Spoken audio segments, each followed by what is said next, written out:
Hello everyone and welcome back to my channel. Today I will be showing you guys how to clean hassa for your hassa curry or your hassa cooked in coconut milk. Now if you follow these simple steps you will have the cleanest and the best tasting hassa for all of your dishes. Now hassa is a freshwater fish and it's a bottom feeder, so if you do not clean it properly then the taste can be very rank and you can definitely get that hint of taste of what that hassa was feeding on when it was in the water. So follow these simple steps and your hassa will taste the best.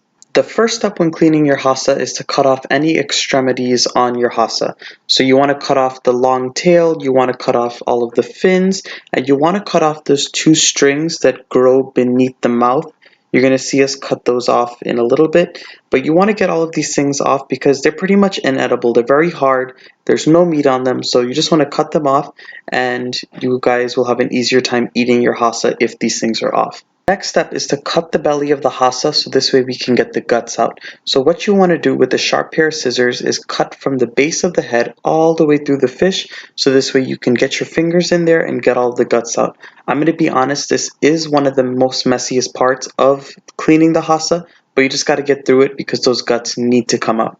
This is what the hassa looks like once we've cut off all of the fins and then we split the bellies to take out the guts. Make sure to keep on watching so I can show you guys how to wash them properly. In this step, we have to heavily salt the hassa so this way we can draw out some of the rankness that the hassa holds. So what we're going to do is we're going to throw the salt on and we're going to give it a good mix and toss it up in that salt. And once you get them coated, we're going to let them sit for about an hour to an hour and a half just so all of that salt can start to draw out the rankness. I also wanted to mention that once you finish coating the hassa in the salt, you want to go in there with your fingers and get some of that salt inside of the bellies, so this way any rankness inside of the fish will also be drawn out. We ended up letting our hassa sit in that salt for about an hour and a half, and after that hour and a half, you want to make sure to wash all of this salt off very well. So as you guys can see, we're washing the outsides of the hassa, but we're also going in individually and washing out the insides of those hassa. What we're doing here is getting any excess salt out of the inside as well as any remnants of those gut pieces that were inside of the fish as well. Once you go ahead and wash out the insides properly, I do recommend that you transfer them to another bowl. We're going to do that in just a second once we wash the whole batch. And then once you transfer it into another bowl, you can go ahead and give those one final rinse. So this way all of the salt is definitely taken off of the fish. Once you've properly washed out all of the salt from the fish, it's time to go on with a good amount of lemon juice. What you want to do is get that lemon juice on, and you can leave the skins and the rinds in, as you guys can see we did here, and you just want to toss it up really well. Once you've tossed all of that fish up in the lemon juice, it's time to add in some flour. Now flour is a very good ingredient to use when you're trying to get the rankness out of certain things. So if I were to be cleaning duck, I would throw on a little flour so this way the duck wouldn't taste very gamey. And if you are cooking like a very fresh chicken or fresh goat meat, you might want to go in with a little flour too, just to get any gamey or rank taste out of the meats. So we're going on with this flour, just a few tablespoons.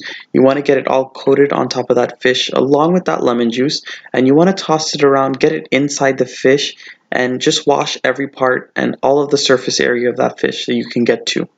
Once you get the hassa properly coated in all of that lemon juice and the flour, you want to go ahead and let it sit for just about 5 to 10 minutes. It really doesn't require you to let it sit too long because we had salted it previously.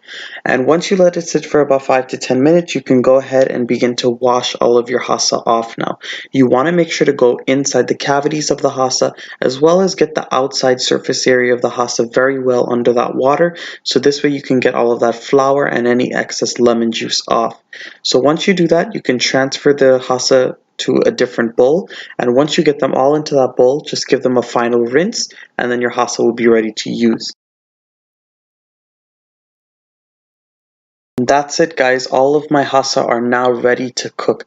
I hope I made all of these steps as simple as possible, and I promise you guys if you follow all of these steps your hassa will be nice and clean and the taste will be perfect. So I hope you guys enjoyed this video. Don't forget to give this video a thumbs up, subscribe to my channel if you haven't done so yet, and make sure to comment down below on what you would like to see next.